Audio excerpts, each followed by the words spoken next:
도움이 필요한 유기견들이 있잖아요. 그래서 당장이라도 누군가 가서 도와주지 않으면 생명이 위태로운 그런 유기견들이 있잖아요. 그래서 그 구조하는 사람들, 그 동물들을 이제 보호하는 그런 어떤 단체들이 그 유기견을 도와주기 위해서 다가갑니다. 그러면 여러분 어떻게 하나요? 그 유기견이 어떻게 반응하나요? 그 유기견이 날 도와주러 오는구나 그러면서 반갑게 꼬리를 맞으며 그분들에게 다가갈까요? 그렇지 않죠. 어떻게 하든가요? TV 보니까 다 도망갑니다. 분명히 그분들은 도와주려고 가는 건데 이 유기견은 자기가 당했던 어떤 학대의 경험들 뭐 이런 것들이 있기 때문에 그 트라우마가 있기 때문에 사람이 가까이 나타나면은 얼른 도망가거나 숨거나 그렇게 하죠. 그래서 애간장을 태우게 됩니다. 그러다가 결국에는 어떻게 하냐면은 큰 그물 같은 거를 설치해 가지고 거기 걸려들게 합니다. 그런 거 많이 보셨죠. 그래서 그물이 결국에는 그 유기견을 덮치거나 혹은 어떤 트랩을 만들어서 그 상자 안에 갇히거나 하게 된단 말이에요. 자, 그러면 여러분 그때 장면이 기억나시나요? 그 유기견이 결국에는 그물에 걸렸어요. 혹은 어떤 트랩에 들어가게 됐어요. 그때 유기견의 표정이 어떻든가요? 이제 나는 살았다예요? 아니면은 공포에 떨며 두려워하든가요? 공포에 떨며 두려워하지요. 그렇게 되는 걸 봅니다. 사실은 자기를 죽이려는 게 아니고 혹은 개고기를 팔아서 넘기려는 사람들이 아니고 이 사람들은 자기를 도우려는 사람인데 유기견은 그거를 모르고 되게 도망다니고 두려워하게 되는 것을 보게 됩니다. 결과는 어때요? 결국에는 동물병원에 데려가서 깨끗하게 소재를 해주고 또 병을 치료해주고 그래서 나중에 아주 건강한 개로 이렇게 탈바꿈하는 내용으로 이렇게 한 스토리가 마무리가 되잖아요. 여러분 꼭 오늘 말씀에 요셉의 형들이 그런 모습을 보여주고 있습니다. 사실 요셉은 자기의 신분을 이제 숨기고 있지만 이 요셉이 형들을 만나게 되었을 때 얼마나 반가웠는지 몰라요. 얼마나 기뻤는지 몰라요. 그래서 특별히 형들도 반가웠지만 이제 오늘 본문에는 드디어 형들이 아버지를 설득해서 베냐민을 데리고 옵니다. 같은 어머니 아래에서 태어난 요셉의 동생이 이제 베냐민이란 말입니다. 그 베냐민을 보게 되었을 때 요셉이 얼마나 기뻤는지 몰라요. 그래서 그들을 잔치에 초대하고 있는 겁니다. 그래서 이제 사환을 시켜서 잔치를 준비하게 하고 그 요셉의 형들과 또 동생 베냐민을 잔치 자리로 초대하고 있는 것입니다. 그러니까 얼마나 이게 좋은 일이에요. 그런데 놀랍게도 이 요셉의 형들은 이 좋은 상황을 좋게 받아들였을까요? 그렇지 않습니다. 그 형들은 그렇게 받아들일 수가 없었습니다. 자, 형들의 이야기를 한번 들어보겠습니다. 18절을 같이 읽어볼까요? 시작.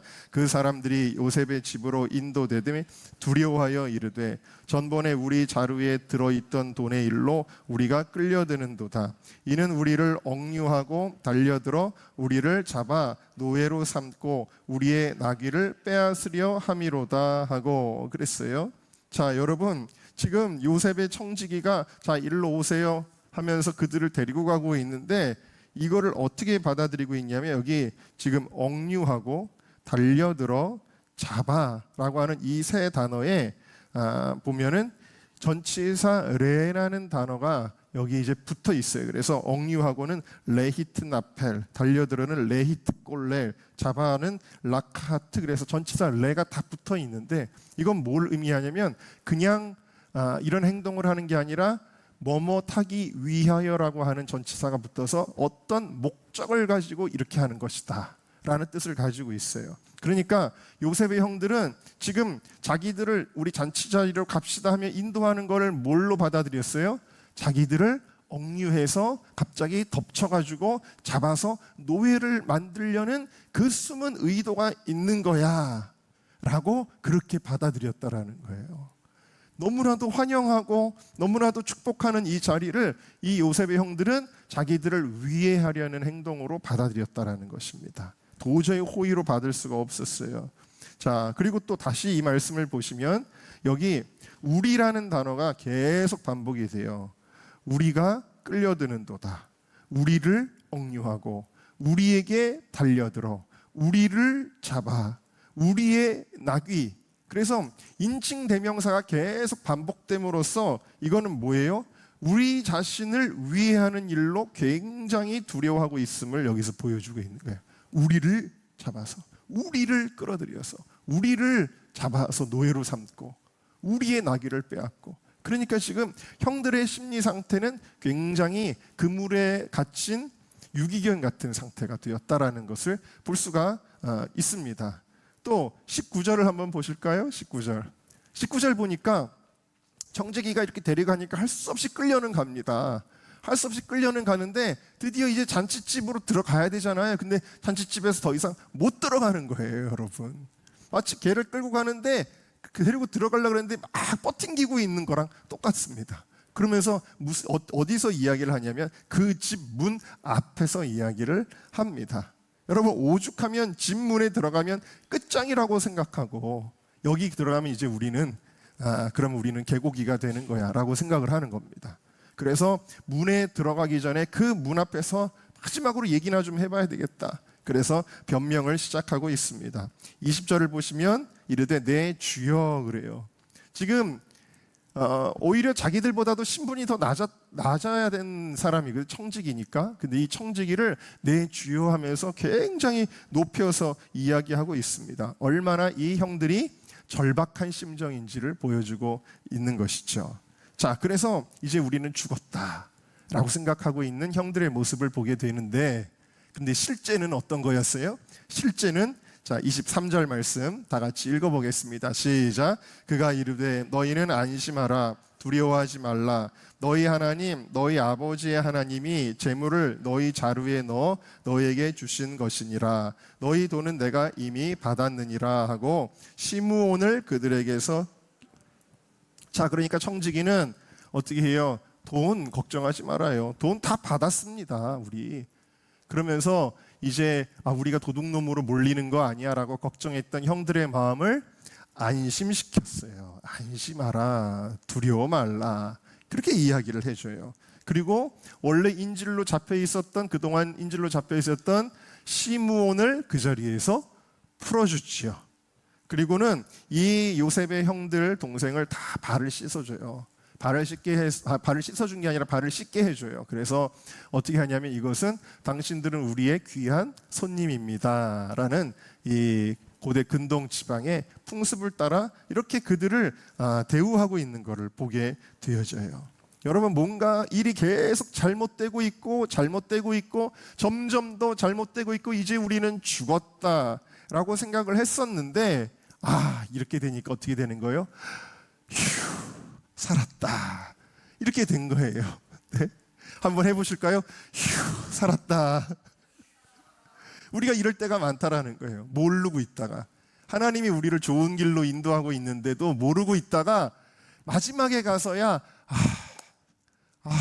다행이다, 다행이다, 좋은 거였구나 라고 깨닫는 때가 얼마나 많은지 몰라요. 그래서 이 요셉의 형들도 기뻐하고 감사하게 되었다라는 거죠. 지난 주간에도 이 문구를 제가 설교 시간에 말씀드렸는데요. 우리 한번 띄워주실래요? 자, 함께 읽어보겠습니다. 시작. 하나님의 선물은 우리의 생각과 다른 모양으로 찾아옵니다. 여러분, 때로는 이건 우리한테 불행한 일이야 라고 찾아오는 것들이 있어요. 두려운 것으로 찾아오는 것들이 있어요. 이거는 나한테는 심각한 문제야 라고 찾아오는 것들이 있어요. 그런데 여러분, 지나고 나면 하나님의 선물이었구나 라는 것을 깨닫게 되어진다라는 사실입니다. 할렐루야. 네, 하나님의 선물을 여러분들이 깨달은 이 시간 되기를 바랍니다. 근데 누구에게나 이렇게 되는 거는 사실은 아니에요. 모든 사람에게 모든 일이 합력하는 것이 아니라는 거예요. 누구에게? 하나님의 언약 아래 있는 사람들에게라는 사실입니다. 자, 예레미야 29장을 보시면 이때는 포로기입니다. 바벨론 포로기니까 사람들이 어떻게 생각했냐면 우리는 소망이 없다, 우리는 하나님께 벌을 받아 심판을 당한다, 이제 우리는 끝났다라고 생각을 합니다. 그럴 때 하나님께서 아니야, 니네들이 생각하는 것 같지 않아 라고 예레미야 29장 10절 말씀부터 11절 말씀까지 말씀하시는 거예요. 같이 한번 읽어보겠습니다. 시작. 나 여호와가 이같이 말하노라. 바벨론에서 70년이 차면 내가 너희를 권고하고 나의 선한 말을 너희에게 실행하여 너희를 이곳으로 돌아오게 하리라. 11절. 여호와의 말씀이니라. 너희를 향한 나의 생각을 내가 아나니 평안이요 재앙이 아니니라. 너희에게 미래와 희망을 주는 것이니라. 아멘. 자, 하나님의 본심은 지금 포록인데, 야, 하나님이 우리를 엄청 미워하시나 보다 라고 생각을 했단 말입니다. 그랬더니 야, 내 생각은 그게 아니야 라고 말씀하시는 거예요. 뭐라 그래요? 평안이라는 거예요. 평안. 재앙이 아니라는 것입니다. 너희에게 미래와 희망을 주는 것이니라. 할렐루야. 그러면서 그 전절에 아까 10절에 우리가 읽었지만 70년에 대한 뭘 말씀하시는 거예요? 지금은 고난당하지만 이 고난의 때는 70년이면 끝나는 거야 라고 말씀하시는 거예요. 왜? 하나님의 언약 아래 있기 때문에 이 70년 후에는 내가 너희에게 내 언약을 성취하여 너희들이 다시 이 언약의 땅으로 돌아오게 될 것이다 라고 말씀하시는 겁니다. 청년들이 이제 또 취직들 합니다. 우리 교회 청년들도 회사 다니는 청년들이 있습니다. 그런데 청년들이 이제 처음 회사 생활을 시작할 때는 로망이 있단 말입니다. 되게 드라마에서 본 그 회사 생활 아주 재미있을 것 같고 환상이 있습니다. 그런데 막상 회사를 다녀보니까 어때요? 엄청 힘듭니다. 스트레스 받고 업무에 스트레스 받고 또 막 야근이 있고 또 대우가 좋을 줄 아는 대우도 뭐 쥐꼬리만큼 월급을 주고 막 이럴 때도 있고. 그런데 여러분, 이것도 하나님의 선물이에요. 이 경험이 없다면 앞으로의 축복이 없는 거예요. 이런 경험들이 다 소중한 거예요. 왜? 이 요셉이 애굽으로 끌려간 것이, 하나님이 요셉을 사랑하셨잖아요. 어려서부터 하나님이 요셉을 엄청 사랑하셨잖아요. 근데 왜 사랑하는데 애굽으로 노예로 팔려가게 하시냐고요? 요셉을 축복하기 위해서 그렇게 하신 거예요. 광야에서 이스라엘 백성을 낮추신 것처럼 요셉을 더욱 낮추시고 연단하시고 그가 더욱 하나님과 친밀해지게 하시는 과정들이었다라는 거예요. 그가 감옥에 간 것도 하나님의 선물이었다라는 거예요. 감옥에 가지 않았다면 그는 총리가 될 수 없었을 것입니다. 자, 그래서 오늘 우리가 3.1절 특별히 나라와 민족을 위해 기도하는 시간입니다만 우리 민족도 마찬가지입니다. 우리 민족은 하나님의 언약 아래 있음을 믿으십니까? 네. 근데 우리 민족이 이스라엘 민족처럼 고난의 역사를 살아왔습니다. 지금처럼 이렇게 편안하게 사는 적이 없었습니다. 우리 민족은 이스라엘처럼 외세의 침략을 받고 우리가 어디 가가지고 막 땅덩어리를 정복하고 이런 일은 거의 없습니다. 우리는 늘 빼앗기고 얻어 터지고 고난당하는 그런 역사를 살아왔습니다. 그런데 이것은 마지막 때에 이 민족을 쓰기 위한 하나님의 선물이었어요. 그 과정이었어요. 사실 우리나라에 부흥이 일어났을 때 원산 대부흥운동, 평양 대부흥운동, 백만인 구령운동 막 이런 운동이 일어났을 때 그리고 나서 갑자기 독립을 얻게 된 게 아니에요. 오히려 상황은 점점 더 안 좋아졌습니다. 1919년 3.1운동 이후에 독립이 온 것이 아니라 점점 더 일제의 고난과 핍박이 심해졌습니다. 그래서 너무 점점 소망이 없어지기 때문에 독립운동가들이 어떻게 되냐면 많은 독립운동가들이 독립은 현실적으로 불가능한 거구나라고 판단을 합니다. 그러면 결국 우리가 잘 사는 방법은 뭘까? 그러면 우리가 일제에 협조하는 것이다 라고 생각을 하는 겁니다. 너무 현실적으로 판단을 한 거예요. 그래서 수많은 독립운동가들이 변절하게 되는 겁니다. 처음에는 그들도 나라를 사랑해서 목숨까지 바칠 수 있었던 사람들임에도 불구하고 너무 현실적으로 소망이 없기 때문에 그렇게 했던 것입니다. 그런데 그렇게 소망이 없는 중에도 이 나라의 독립을 위해 포기하지 않고 기도했던 사람들이 그리스도인들이라는 거예요. 왜 그럴까요? 하나님의 언약을 믿었기 때문에, 하나님의 약속을 믿었기 때문에. 그래서 그 한국교회가 요일마다 기도하는 기도문을 이렇게 통지를 했습니다. 그 기도문들이 뭐냐면 이 예레미야, 다니엘 혹은 이사야 이런 데 있는 포로기의 이스라엘 백성들이 하나님의 구원의 소망을 노래했던 그 말씀들을 같이 그렇게 마음에 새기면서 그렇게 기도했어요.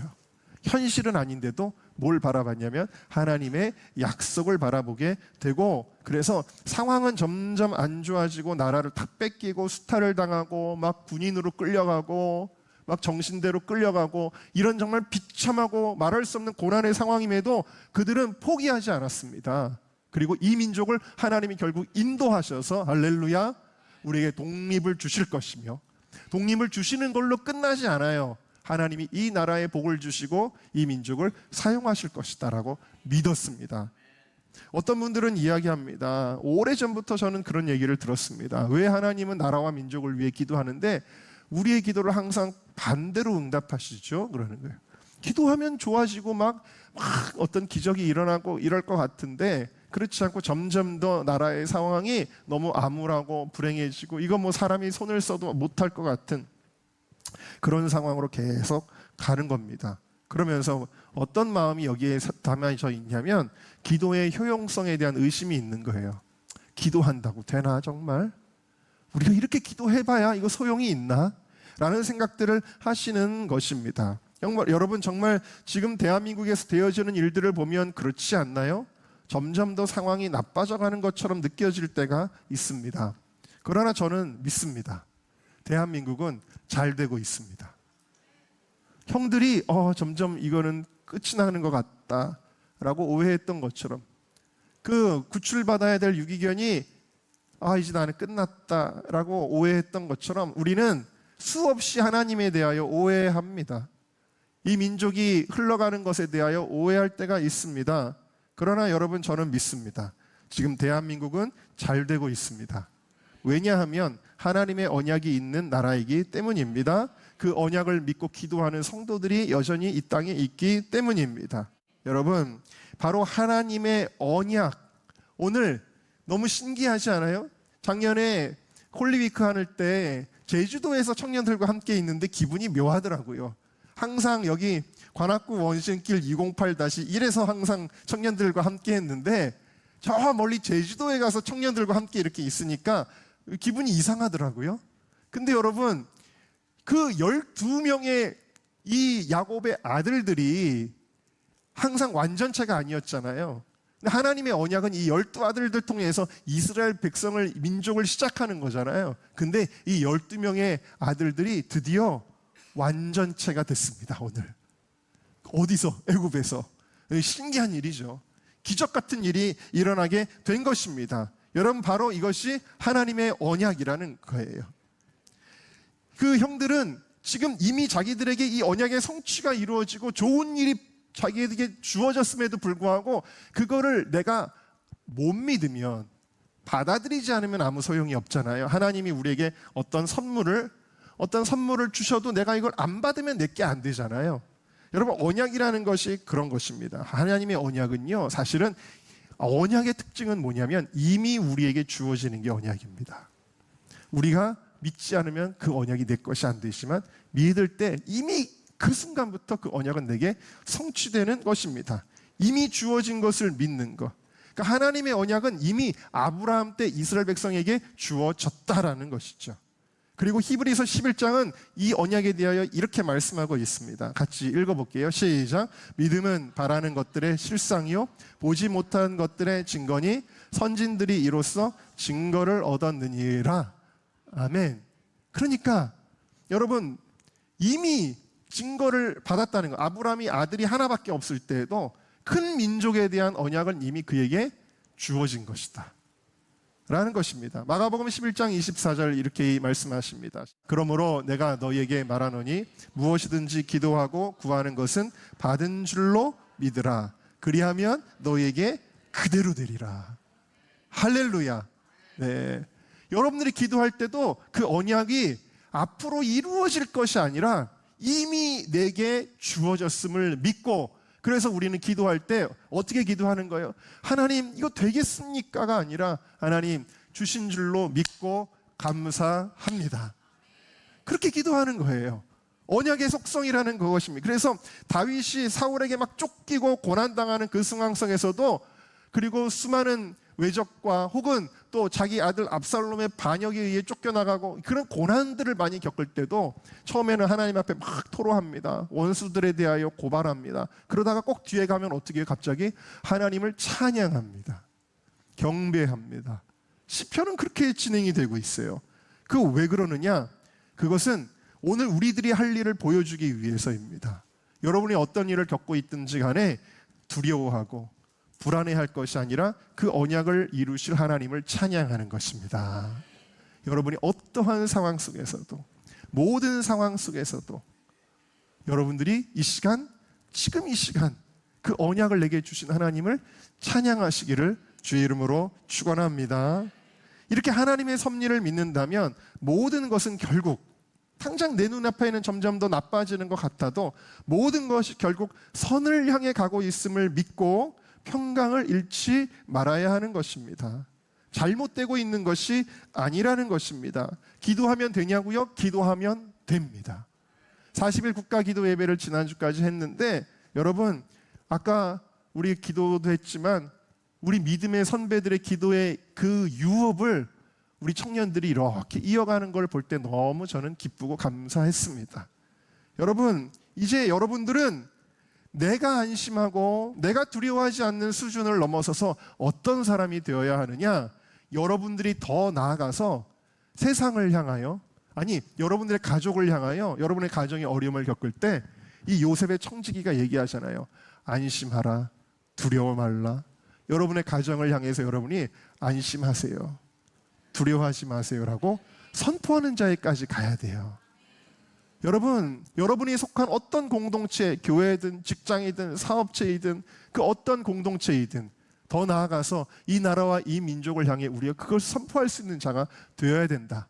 안심하라, 두려워 말라 라고 할 수 있는 그런 사람 되기를 원합니다. 자, 이 종들이 하는 말씀을 23절을 한번 띄워주시겠어요? 자, 너희는 안심하라, 두려워하지 말라. 샬롬, 라켐, 알, 티라우. 평강이 너희에게 있다. 너희는 두려워 말라. 라고 그렇게 선포를 하고 있어요. 그러면서 너희 아버지의 하나님이 그랬어요. 이거는 뭐예요? 이 요셉의 청지기는 하나님에 대한 이해가 있었다라는 것이고 하나님의 구속사에 대해서 알고 있었다라는 거예요. 그러니까 지금 요셉의 형들이 애굽에 와서 요셉을 만난 것은 하나님이 하신 일입니다 라고 고백하고 있는 거거든요. 그러니까 여러분 우리가 여기서 알 수 있는 게 있어요. 누가 이 선포를 할 수 있느냐? 하나님을 아는 사람이 이 선포를 할 수 있는 거예요.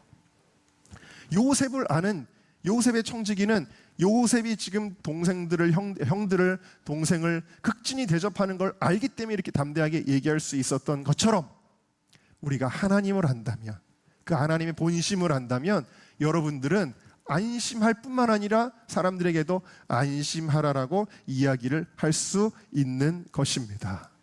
제가 어렸을 때 아버지가 형님들과 함께 저희를 어디로 데려가셨냐면 가나안 농군학교라는 데로 데려가셨습니다. 강원도에 어디에 있죠. 제가 하도 어렸을 때 가서 정확한 지명은 기억이 안 나지만 그 가나안 농군학교 여러분들 잘 기억하실지 모르지만 정말 많은 그리스도인들을 깨운 곳이고 또 신앙의 모범이 되셨던 그분인데 이 가나안 농군학교를 만드신 김용기 장로님은 하루에 2번 이렇게 기도하십니다. 새벽 4시부터 6시까지 2시간, 오후 4시부터 6시까지 2시간에서 하루에 4시간씩 나라와 민족을 위해 기도하셨습니다.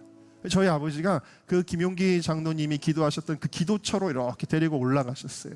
저희 은정교회처럼 이 언덕 위에 위치한 그 기도처로 이렇게 안내하셨는데 거기 글씨가 써 있습니다. 뭐라고 써 있냐면 조국이여 안심하라, 온 결의여 안심하라, 이렇게 써 있는 거예요. 여러분 하루에 4시간씩 기도하셨던 이 장로님은 대한민국을 향한 하나님의 계획을 아는 거예요. 그 대한민국을 향한 하나님의 사랑을 아는 거예요. 그래서 이 선포를 할 수 있는 것입니다. 여러분들도 세상을 향해 선포하고 가정을 향해 선포할 수 있기를 다시 한번 주님의 이름으로 축원합니다. 한번 여러분 이렇게 선포해 볼까요? 우리 가족이여 안심하라, 내가 기도하고 있다. 시작. 우리 가족이여 안심하라, 내가 기도하고 있다. 또 한번까요? 은정교회여 안심하라, 내가 기도하고 있다. 시작. 은정교회여 안심하라, 내가 기도하고 있다. 자, 대한민국이여 안심하라. 시작. 대한민국이여 안심하라, 내가 기도하고 있다. 할렐루야. 여러분 잘 되고 있습니다. 안심하십시오. 잘 되고 있습니다. 하나님을 사랑하는 자, 그 뜻대로 부르심을 받은 언약의 자녀들이라고 한다면, 우리가 중심으로 하나님 앞에 정결하여지고 낮아진 마음으로 회개했다면, 하나님의 뜻을 우리가 신뢰하고 있다면, 그리고 우리 자신의 모든 집착들을 다 내려놓는다면 반드시 하나님은 모든 것이 합력하여 선을 이루게 하실 것입니다. 그 하나님을 믿으십니까? 찬양하십니까?